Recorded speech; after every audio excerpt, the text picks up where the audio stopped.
Gymnosperms, the gymnosperms, जिम्नोस means naked और स्पर्मा means seed, यानी कि जिसमें सीड कवर नहीं है। सीड कवर ना होने का मतलब क्या है? सीड कवर ना होने का मतलब क्या है? एक्चुअली सीड की कोई कवरिंग नहीं है, सीड की स्पेशली कोई कवरिंग नहीं है, बस बात ये कि seed is open. Seed is open मतलब क्या कि सीड के चारों तरफ जनरली किस चीज की कवरिंग होती है? अगर हम most evolved form of plant को देखते हैं, एंजियोस्पर्म्स को देखते हैं, तो वहां पर क्या होता है? फ्लावर होता है। तो यहाँ पर फ्लावर नहीं होता है, इसलिए हम कहते हैं सीड नेकेड होता है। तो जिम्नोस्पर्म्स, इसलिए इसको हमने बोला है। So these are the plants in which the ovule are not enclosed. The ovules are not enclosed by any ovary wall. इसके चारों तरफ ओवरी नहीं होती है। ठीक है, ओवरी कहां पर होती है? जहां पर फ्लावर होगा बेटा, वहीं पर तो गाइनोशियम होगा, और गाइनोशियम होगा तो स्टाइल, स्टिग्मा और ओवरी होगी ना वहां पर नीचे। ठीक है, तो स्टाइल, स्टिग्मा, ओवरी यहां पर नहीं है, यानी कि गाइनोशियम नहीं है, गाइनोशियम नहीं है, इसलिए यहां पर ओवरी वॉल नहीं है। सो ओव्यूल्स यानी कि जो सीड होते हैं, देखो जो फर्टिलाइज्ड ओव्यूल होता है वही तो सीड होता है ना, याद है आपको? पता है आपको? ठीक है, आई होप आप जानते हैं ये। जो फर्टिलाइज्ड ओव्यूल है उसको हम कहते हैं सीड। तो ओव्यूल के चारों तरफ यहां पर क्या मिसिंग है? क्या मिसिंग है? ओवरी। ओवरी नहीं है, इसलिए हम ये कहेंगे जो सीड है नेकेड है। And remain exposed both before and after fertilization. ये भी बात याद रखिए, ये which of the following correct incorrect करके आ जाएगा क्वेश्चन। ठीक है, तो बिफोर भी और आफ्टर भी फर्टिलाइजेशन के जो ओवरी बॉल है वो नहीं होगी भैया। आफ्टर फर्टिलाइजेशन फ्लावर थोड़ी आ जाएगा, यहाँ पर गार्निशन थोड़ी आ जाएगा। So the seed that develops post fertilization are not covered, are naked. जो पोस्ट फर्टिलाइजेशन सीड का डेवलपमेंट होता है, आप कहेंगे सर प्री फर्टिलाइजेशन और पोस्ट फर्टिलाइजेशन सीड होता है क्या? नहीं, प्री फर्टिलाइजेशन सीड नहीं, ओव्यूल होता है। प्री फर्टिलाइजेशन, फर्टिलाइजेशन से पहले है ना, फर्टिलाइजेशन से पहले ओव्यूल होता है। ओव्यूल में जब फर्टिलाइजेशन हो गया, उसके बाद फिर जो फर्टिलाइज्ड ओव्यूल है that is known as seed. तो वो जो सीड है वो पोस्ट फर्टिलाइजेशन ही डेवलप हुआ ना, वो not covered, that is not covered. फिर gymnosperms include medium sized trees और टॉल ट्रीज एंड श्रब्स। तो सॉफ्ट और अनब्रांच्ड स्टेम अगर किसी का होता है वो हर्ब्स हैं, और जिसमें नहीं, एक्चुअली मैं इसको रीडिफाइन कर रहा हूँ। जिसमें वुडी और ब्रांच्ड एंड मल्टी स्टेम होते हैं वो होता है श्रब। जो आप कह रहे हो ना, बुशेस जो होते हैं, ठीक है, वो जैसे कि तुलसी है ना, ऑस्मियम सैंक्टम, वो श्रब है। जो सॉफ्ट और अनब्रांच्ड स्टेम होते हैं वो हर्ब्स होता है, जैसे कि वो है कौन? कोरिएंडर है बेटा। ठीक है, कोरिएंडर वगैरह हर्ब्स में आती हैं। जो तुलसी है वो मतलब जनरली उसको हम बोलने के वे में तो कह देते हैं हर्बल है, लेकिन वो हर्ब नहीं है, उसका वुडी स्टेम होता है ना, मल्टीपल ब्रांचेस होती हैं उसकी, तो वो श्रब की कैटेगरी में आता है। तो जो सॉफ्ट और अनब्रांच होते हैं, जो जमीन से बिल्कुल लगे हुए होते हैं ग्रीनिश, वो होते हैं हर्ब्स, और जिनकी वुडी ब्रांच होती है और मल्टी स्टेम्स होते हैं जिनके, वो श्रब हो गया। और ट्रीज तो हम जानते हैं, ठीक है, जो ग्रोन अप प्लांट्स होते हैं, थिक वुडी स्टेम होगा वहां पर। तो देखें जिम्नोस्पर्म्स, तो जिम्नोस्पर्म्स में मीडियम साइज और टॉल ट्रीज और श्रब्स होते हैं। One of the gymnosperms, the giant redwood tree sequoia, is one of the tallest tree species. तो अब यहाँ पर क्वेश्चन का पॉइंट आ जाता है, ये जो सिकोया वाला है ये नीट फेज 1 में 2016 का क्वेश्चन है, मैं यहां से मार्क कर रहा हूं। Sequoia is one of the tallest tree species.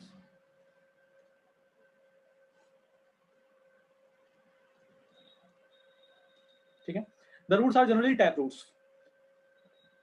Trees होंगे तो जाहिर सी बात है टैप रूट होगी यहाँ पर। जो पूरा जिसमें मेन रूट होता है, फिर लेटरल रूट्स राइज होती है। हाँ, जो प्राइमरी रूट होती है continues to grow and it continues to grow deeper into the soil, ठीक है, अंडरग्राउंड। और उसके बाद उस प्राइमरी रूट से डिफरेंट डिफरेंट ब्रांचेस निकलती हैं, ठीक है। जबकि जो फाइब्रस रूट होती है उसमें कोई मेन प्राइमरी रूट नहीं होती है, ठीक है। जो बेस ऑफ स्टेम होता है उससे मल्टीपल मल्टीपल रूट्स निकल जाती हैं, तो वो फाइब्रस रूट होती है। और when root emerges out from the part other than radical, then it becomes adventitious root. Morphology of flowering plant में हमने ये डिस्कस किया हुआ है, tap root, fibrous root, adventitious root. तो टैप रूट यहाँ पर जनरली होती है। यहाँ पर क्वेश्चन का पॉइंट कहां से आया है कि पाइनस में माइकोराइजल एसोसिएशन होगी, फंगल एसोसिएशन, तो माइकोराइजा बन जाएगा। जबकि साइकस में स्मॉल स्पेशलाइज्ड रूट्स होती हैं जिसको हम कहते हैं कोरलॉइड रूट्स। ये जो कोरलॉइड रूट्स हैं ये नाइट्रोजन फिक्सिंग बैक्टीरिया, साइनोबैक्टीरिया यानी कि बीजीए से कॉम्बिनेशन में होती हैं, मतलब एसोसिएशन में होती हैं। तो कोरलॉइड रूट कहां होगी और माइकोराइजल एसोसिएशन कहां होगा? तो पाइनस में होगा माइकोराइजा। अब यहाँ पर पाइनस जो है, पाइनस क्वेश्चन का पॉइंट है वही नीट फेज 1 2016 का। और coralloid root are associated with nitrogen fixing bacteria, 2013 का क्वेश्चन है। कोरलॉइड रूट्स जो हैं वो साइनोबैक्टीरिया से एसोसिएशन के थ्रू बनती हैं। So the stem are unbranched cycas और branched pinus and citrus. Cycas में स्टेम अनब्रांच्ड रहेगा, यानी कि दो टाइप के यहाँ पर आ गए, एक अनब्रांच्ड स्टेम और एक ब्रांच स्टेम। द लीव्स में बी सिंपल और कंपाउंड। सिंपल और कंपाउंड लीव्स का मतलब क्या होता है बताओ? सिंपल लीव इस टाइप की होती है ना भाई, ये पूरी एक लीव है, ठीक है, ये पूरी एक लीव है। लेकिन अगर यहाँ पर इंसर्शंस हो जाएं, किसकी तरफ? मिडरिप की तरफ हो जाएं या बेस ऑफ पीटियोल की तरफ हो जाएं, ये तो लीफलेट बन जाएगा, ये पिन्नेट हो जाती है। और अदरवाइज परमानेंट हो जाती है। तो यही तो कंपाउंड लीव्स होती हैं, है ना? याद आ गया क्या? इस टाइप से लीव्स होती हैं, सिंपल और कंपाउंड। तो यहाँ पर दोनों ही टाइप की लीव्स हो सकती हैं, सिंपल भी कंपाउंड भी, और दोनों टाइप की ब्रांचेस, दोनों टाइप के स्टेम हो सकते हैं, अनब्रांच्ड और ब्रांच। ठीक है। अच्छा, यहाँ पर एक और क्वेश्चन के ऑप्शन में आया हुआ है कि पाइनस इज जिम्नोस्पर्म। बड़ा ही इजी है, वही नीट फेज 2016 नीट फेज 1 में। ठीक है, पाइनस इज जिम्नोस्पर्म ऑप्शन में आया हुआ है।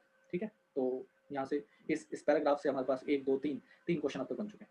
सो सिंपल और कंपाउंड लीव्स हो गई। साइकस में पिन्नेट लीव्स होती हैं, persist for a few years. The leaves in gymnosperms are well adapted. यहाँ से एक और क्वेश्चन का पॉइंट शुरू हो जाता है, well adapted to withstand extremes of temperature, humidity and wind. तो यहाँ पर एक्सट्रीम एनवायरनमेंट को फेस करने के लिए अडेप्टेड होती हैं लीव्स। ये ऑप्शन में आया हुआ है, कब? वही नीट फेज 1 2016 ऑप्शन का स्टेटमेंट है कि जिम्नोस्पर्म्स में जो लीव्स होती हैं वो अडेप्टेड होती हैं to withstand extremes of temperature. ज्यादा टेम्परेचर है, ज्यादा ह्यूमिडिटी और ज्यादा हवा चल रही है अगर, तो उसको सस्टेन करने के लिए, उसमें विथस्टैंड करने के लिए, उसको फेस करने के लिए यहाँ पर अडेप्टेशन होती है।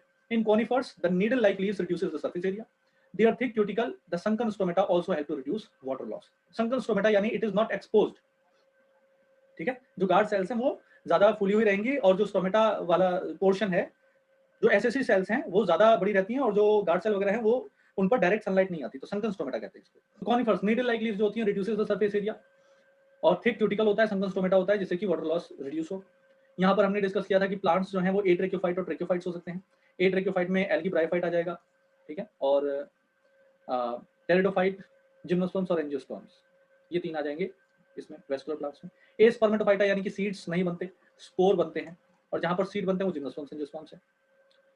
सो अब यहाँ पर नेक्स्ट क्वेश्चन फिर से एक ऑप्शन के फॉर्म में आया हुआ है नीट फेज 1 2016 के, कि the gymnosperms are heterosporous. Heterosporous means they can produce 2 types of spores, microspore and megaspore. मैं याद दिलाना चाहूंगा आपको, क्या? सिलेजिनेला और साल्विनिया। ज्यादा दूर जाने की जरूरत नहीं, यही रहा, सिलेजिनेला और साल्विनिया। इन दोनों में क्या? Which produce 2 kind of spores. यहीं पर हमने देखा था कि जो एवोल्यूशनरी लाइन है वो किस तरीके से प्रोग्रेस कर रही है, यानी कि टेरिडोफाइट से जिम्नोस्पर्म बनना शुरू हो गया। ठीक है, तो यहाँ पर अब फुली हेटेरोस्पोरस कंडीशन आ गई है। 2 kind of spores are produced within sporangia. Spore है तो स्पोरेंजिया में ही बनेगा, है ना? स्पोरेंजिया प्लूरल है, स्पोरेंजियम सिंगुलर होता है, और स्पोरेंजिया क्या होता है? द स्ट्रक्चर बेयर करता है उन्हें। हाँ, ऑफ स्पोर फॉर्मेशन, ऐसा स्ट्रक्चर जिसमें अच्छा, स्पोर सॉरी फॉर्मेशन होता है। बियर करने वाला तो अलग है। That are borne on sporophyll, ये है जो आप बात कर रहे हो ना, स्पोरोफिल पे स्पोरेंजिया होंगे जिसमें कि स्पोर बनेंगे। So which are arranged spirally along the axis to form lax और कॉम्पैक्ट स्ट्रोबिलाई और कोन। ये इस टाइप का स्ट्रक्चर बनता है, ठीक है, इसमें स्पाइरली अरेंज होते हैं, और इसको हम कहते हैं कोन। ये मेल कोन होगा, फीमेल कोन होगा, ठीक है। द स्ट्रोबिलाई बियर माइक्रोस्पोरोफिल्स, यानी कि ये जो स्पाइरली अरेंज्ड स्ट्रक्चर्स आपको दिख रहे हैं, सॉरी यहाँ पे ये स्ट्रक्चर्स जो हैं, या तो ये माइक्रोस्पोरोफिल होंगे, माइक्रोस्पोरोफिल अगर ये मेल कोन है, और मेगास्पोरोफिल होंगे अगर ये फीमेल कोन है, ठीक है। तो हमने क्या पढ़ लिया कि यहाँ पर हमारे पास जो स्पोर बनते हैं वो स्पोर कहाँ बनेंगे? स्पोरेंजिया में। यहाँ तक बात तो बिल्कुल पहले जैसी है। उसके बाद फिर यहाँ पर माइक्रो और मेगास्पोरोफिल होते हैं, ये भी बात बिल्कुल ठीक है, क्योंकि अभी हमने टेरिडोफाइट में यही पढ़ा था। ये देखो स्पोरोफिल, हेटेरोस्पोरस कंडीशन होगी तब होगा ना। हेटेरोस्पोरस कंडीशन तो केवल सिलेजिनेला और साल्विनिया में है, इसलिए इन्होंने माइक्रो और मेगा नहीं बोला, क्योंकि होमोस्पोरस कंडीशन डोमिनेट कर रही है, तो स्पोरोफिल ही बोल दिया था, केवल और केवल स्पोरोफिल बोला था। अब यहां पर क्या आ गया? मेगास्पोरोफिल और माइक्रोस्पोरोफिल, यानी कि ऐसी मॉडिफाइड लीव्स का अरेंजमेंट जिनके अंदर पॉलन ग्रेन बनाने की कैपेसिटी है, और ऐसी मॉडिफाइड लीव्स का अरेंजमेंट जिनके अंदर एग बनाने की कैपेसिटी है। तो वो स्पोरेंजिया किस पर है? स्पोरोफिल पर। और स्पोरोफिल 2 टाइप के हैं, मेगास्पोरोफिल और माइक्रोस्पोरोफिल। यहां तक क्लियर हो गया बेटा? तो यहां देखेंगे, स्पोरेंजिया हो गया, that are borne of sporophyll arranged into the compact strobili, या कोन्स बोलते हैं। The strobili bearing microsporophyll and microsporangia are called microsporangiate, यानी कि ये जो स्ट्रॉबिली हैं जिन पे कि माइक्रोस्पोरोफिल होंगे, ठीक है। यानी कि माइक्रोस्पोरोफिल के अंदर क्या होता है बेटा? माइक्रोस्पोरेंजिया होता है ना। माइक्रोस्पोरेंजिया किसके अंदर? माइक्रोस्पोरोफिल के अंदर, ठीक है। इनको हम बोलेंगे क्या? माइक्रोस्पोरेंजिएट।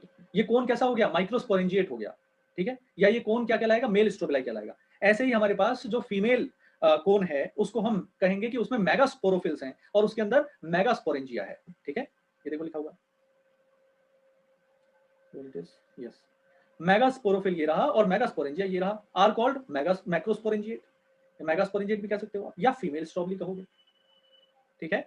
मैं दोबारा से इसको क्लियर कर दूं, स्पोर कहाँ बन रहा है? स्पोरेंजिया के अंदर। स्पोरेंजिया किसने बियर कर रखा है? स्पोरोफिल ने।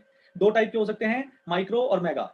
माइक्रो होगा तो मेल कोन, मेगा होगा तो फीमेल कोन। ठीक है, फीमेल कोन को क्या बोलोगे कि वो मैक्रोस्पोरेंजिएट है, और मेल कोन को क्या बोलोगे? वो माइक्रोस्पोरेंजिएट है। बन गया। अब the male and female cone of strobili may be borne on same tree और डिफरेंट ट्रीज, यानी मोनोशियस डायोशियस दो कंडीशंस हो सकती हैं। ये वैसे क्वेश्चन का पॉइंट है, लेकिन अभी यहाँ पर नहीं आया हुआ है। हाँ, ये क्वेश्चन का पॉइंट बन सकता है। जहां से क्वेश्चन आया हुआ है वो ये वाला पॉइंट है कि the microspores develop into male gametophyte generation which is highly reduced. ये बड़ा इंपॉर्टेंट है, ध्यान देंगे यहाँ पे। Which is highly reduced and is confined to only limited number of cells, यानी कि ऐसा नहीं है कि यूनिसेलुलर है, मल्टीसेलुलर होता है। This reduced gametophyte is known as pollen grain. ठीक है, और the development of pollen grain take place within the microsporangia. Obvious सी बात है, जैसे कि पोलन होता है, जैसे एंथर होता है ना बेटा, एंजियोस्पर्म में हमने एंथर पढ़ा है ना, एंथर के अंदर पोलन ग्रेन बनता है, तो एंथर क्या है? माइक्रोस्पोरेंजिया होता है। ऐसे यहाँ पर उसे एंथर ना बोल के क्या बोल रहे हैं? मेल कोन बोल रहे हैं। मेल कोन के अंदर माइक्रोस्पोर डेवलप होता है और मेल गैमेटोफाइट बनाता है। Mail gametophyte generation which is highly reduced, which is highly reduced. तो यहाँ पर जो एन है ना बेटा, वो हाईली रिड्यूस्ड फेज है, और जो मोस्ट ऑफ द जो बायोलॉजिकल इसकी साइकिल है वो कैसी रहने वाली है? 2n। तो ये कैसा हो जाएगा बेटा? डिप्लॉन्टिक। इसकी लाइफ साइकिल कैसी हो जाने वाली है? डिप्लॉन्टिक। ठीक है, इस पे क्वेश्चन है हमारे पास, 2012 में भी है, 2015 में भी है। 2012 और 2015 में ये क्वेश्चन है हमारे पास। पोलन ग्रेन वर्ड जो है जिम्नोस्पर्म में आया सबसे पहले। वेरी गुड, बिल्कुल सही बात है। द मेल और फीमेल कोन और strobili may be borne on same tree, Pinus, और ऑन डिफरेंट ट्रीज, साइकल्स। तो यहाँ पर पाइनस क्या हो गया बेटा? हाँ बेटा, डिप्लॉयड नहीं, मोनोशियस डायोशियस बोल रहा हूँ मैं। हाँ, कि अगर दोनों ही टाइप के कोन्स सेम ट्री पर डेवलप हो रहे हैं तो वो जो प्लांट बॉडी है वो मोनोशियस हो जाएगी। ठीक है, और साइकस की बात करें तो साइकस में डायोशियस है, डायोशियस कंडीशन है, यानी कि मेल साइकस प्लांट अलग होगा, फीमेल साइकस प्लांट अलग होगा। अब चाहे कोन सेम प्लांट पे हो चाहे डिफरेंट प्लांट पे हो, कोन के अंदर बेटा जो मदर सेल होती है वो 2n ही होगी, जिसको मेगास्पोर मदर सेल या एमएमसी कहते हैं। और इसमें स्पोर बनाने के लिए क्या होगा? माइक्रोस्पोर बने या मेगास्पोर बने, इसमें क्या होगा? मियोसिस होगा। मियोसिस से स्पोर बनते हैं। ठीक है, मियोसिस होगा, स्पोर बनेगा। तो अब ये समझने वाली बात है कि यहां देख लीजिए आप, हमारे पास जनरली क्या है? एक सिंपल प्लांट बॉडी होती है, सिंपल प्लांट बॉडी। तो जब सिंपल प्लांट बॉडी होती है और इसमें फीमेल रिप्रोडक्टिव ऑर्गन होता है, तो फीमेल रिप्रोडक्टिव ऑर्गन सिंपल होता है। तो जब सिंपल होता है तो वहां पर कुछ एसेसरी सेल्स होती हैं, ठीक है, जो एग को सराउंड करके रखती हैं। आपको ह्यूमन रिप्रोडक्शन में हमने डिस्कस किया था क्या? ग्रेनुलोसा सेल्स होती है ना। ठीक है, कृतिका, इंटरना, थिका, एक्सटर्ना, इस टाइप से हमने पढ़ा था। वैसे यहाँ पर भी हम प्लांट में भी बात करें तो एग के चारों तरफ एसेसरी सेल्स होती हैं। अब यहाँ पर समझने वाली बात है कि प्लांट में एग के चारों तरफ जो सेल्स होती हैं उनको क्या बोलते हैं? तो वो न्यूसिलस है बेटा। ठीक है, अब यहाँ पर आपको ओव्यूल का स्ट्रक्चर याद आ रहा है क्या? है ना, इंटेगुमेंट होता है, और इंटेगुमेंट के अंदर जो है ये पूरा न्यूसिलस होता है, ये पूरा न्यूसिलस, ऊपर चलाजल एंड होता है, नीचे माइक्रोपाइलर एंड होता है। ठीक है, और उसके बाद ये फ्यूनिकल होता है यहाँ पे। ठीक है, तो ये सारा क्या है? ये न्यूसिलस है। अब न्यूसिलस की ही सेल जो है वो डिवाइड करती है और क्या बनाती है? यहाँ पर एग बनाएगी। Is this clear? Yes sir. तो देखिए, उसको वहीं से बताया गया है कि एमएमसी में मियोसिस होता है और मियोसिस के बाद यहाँ पर स्पोर बनते हैं। तो megaspore mother cell is differentiate from one of the cells of the nucellus. Nucellus की सेल से एमएमसी बनता है, न्यूसिलस की किसी एक सेल से एमएमसी बन जाता है, और एमएमसी फिर मियोसिस करता है, स्पोर बनाता है। So nucellus is protected by envelope and composite structure is called an ovule. अभी जो हमने स्ट्रक्चर बनाया था वो ओव्यूल, यानी कि ये जो स्ट्रक्चर है। एनवेलप इंटेगुमेंट है? नहीं नहीं ना, नहीं, ध्यान रखो, न्यूसिलस जो है, न्यूसिलस चीज में कवर्ड है, उसको ओव्यूल कहा गया है। ओव्यूल के स्ट्रक्चर में इंटेगुमेंट वगैरह आता है। यहाँ पर इंटेगुमेंट नहीं बोल रहे, यहाँ पर कह रहे हैं कि न्यूसिलस के चारों तरफ जो कुछ भी एनवेलप्ड स्ट्रक्चर है उससे जो एक कंपोजिट स्ट्रक्चर बन रहा है उसको हम कह रहे हैं ओव्यूल। जी सर। ठीक है, मैं चाह रहा हूँ कि हम स्टेप बाय स्टेप जाएं जिससे कि कंफ्यूजन ना हो बाकी लोगों को। ठीक है, तो वो वर्ड हम यूज ही नहीं कर रहे अभी। ठीक है, हम केवल और केवल ये कह रहे हैं कि न्यूसिलस के चारों तरफ एनवेलप होता है और इस कंपोजिट स्ट्रक्चर को हम ओव्यूल कहते हैं। ठीक है, इतना समझे। हाँ, तो the ovule are borne on megasporophyll. Obviously ovule जो है वो एक फीमेल रिप्रोडक्टिव पार्ट पोर्शन है, सो मेगास्पोरोफिल पे आएगा, which may be cluster to form female cone. फिर वही बात बोली हुई है कि फीमेल कोन पे मेगास्पोरोफिल का क्लस्टर होता है। The megaspore mother cell divide meiotically to form 4 megaspore, और जैसा कि एंजियोस्पर्म में होता है 4 में से 3 डीजनरेट हो जाते हैं, एक ग्रो होता है। So one of the megaspore enclosed with in the megasporangium, यानी कि न्यूसिलस, इसके आसपास कौन सी सेल्स है, न्यूक्लियस की, तो न्यूक्लियस के अंदर है मेगास्पोर मदर सेल, ठीक है। तो nucleus is acting as what, megasporangium, इसको भी मैं मार्क कर दे रहा हूं, megasporangium nucleus develop into a multicellular female gametophyte that bears two or more archegonia or female sex organ. तो फीमेल सेक्स ऑर्गन कहां से बना, फीमेल सेक्स ऑर्गन कहां से बना, ये बना न्यूक्लियस से, न्यूक्लियस से एमएमसी, एमएमसी से म्यूसिस, म्यूसिस से 4 स्पोर, 4 में से एक स्पोर जो है वो डेवलप होता है, मल्टी सेल्यूलर फीमेल गैमेटोफाइट बनाता है, जिसमें कि 2 और मोर आर्चिगोनिया होते हैं, यानी कि जो एग सेल्स हैं वो एक या एक से मतलब 2 या 2 से ज्यादा हो सकती हैं। The multicellular female gametophyte is also retained with in the megasporangium. ऐसा नहीं है कि वो मोटाइल हो, ये भी रिड्यूस्ड है। ऊपर क्या बोला, पोलन ग्रेन, पोलन ग्रेन क्या था, reduced, pollen grain highly reduced, ये बोला था ना। यहां पर बोल रहे हैं कि जो आर्चिगोनिया होता है वो भी विद इन मेगास्पोरेंजियम ही रहता है, यानी कि चाहे मेल गैमेटोफाइट की बात करें या फीमेल गैमेटोफाइट की बात करें, जिम्नोस्पर्म में दोनों ही रिड्यूस्ड होंगे। Unlike bryophyte and pteridophyte, in gymnosperms, the male and female gametophyte do not have independent free living existence. तीसरी बात बता रहे हैं, तीसरी बार बता रहे हैं ये बात। पहले पोलन ग्रेन के साथ बता दी कि पोलन ग्रेन जो है वो माइक्रोस्पोरेंजिया में ही रहेगा जब तक कि पॉलिनेशन की बात नहीं आ जाती, और जो आर्चिगोनिया है वो मेगास्पोरेंजियम यानी न्यूक्लियस के यानी ओव्यूल के अंदर ही रहेगा, ठीक है। तो इनका इंडिविजुअल एग्जिस्टेंस नहीं होता, do not have a free living existence.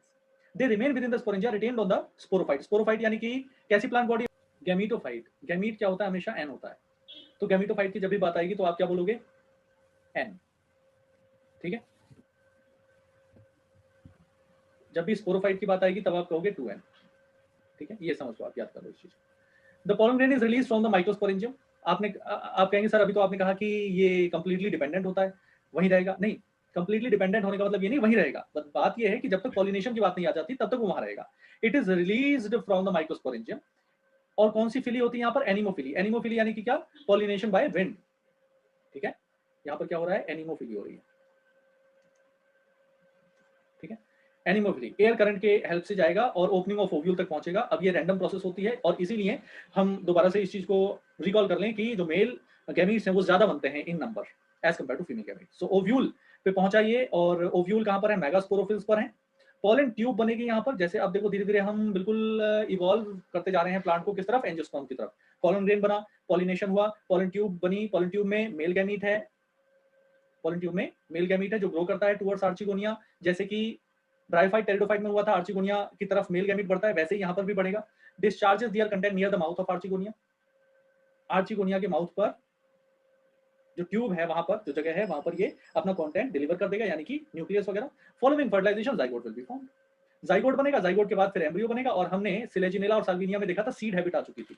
ये पेज नंबर है हमारे पास 38 पे, पेज नंबर पे यहाँ पर सीड हैबिट, सीड हैबिट आ जाती है, ठीक है। सीड हैबिट यानी कि क्या, फीमेल गैमेटोफाइट का जो यानी मेगास्पोरेंजियम के अंदर बन रहा है ना ये, तो मेगास्पोरेंजियम के अंदर ही यंग एम्ब्रियो बनता है। फर्टिलाइजेशन के बाद वो डिटैच नहीं हो गया, फर्टिलाइजेशन के बाद जो यंग एम्ब्रियो बन रहे हैं वो डिटैच नहीं हो गया, कहीं और नहीं चले गए, वो वहीं पर यंग एम्ब्रियो का फॉर्मेशन वहीं होगा पहली बार। तो इसीलिए हम ये क्या कहेंगे कि यहाँ पर सीड का फॉर्मेशन हो गया, क्योंकि ओव्यूल फर्टिलाइजेशन के बाद क्या बन जाता है, seed. The seeds are not covered. फिर से जो जिम्नोस्पर्म्स की स्टार्टिंग में बताया, दोबारा बता रहे हैं कि सीड आर नॉट कवर्ड। ये गड़बड़ हो जाएगा क्योंकि इसमें नॉट कट गया है, इसलिए मैं हटा देता हूँ इसको। Seed are not covered.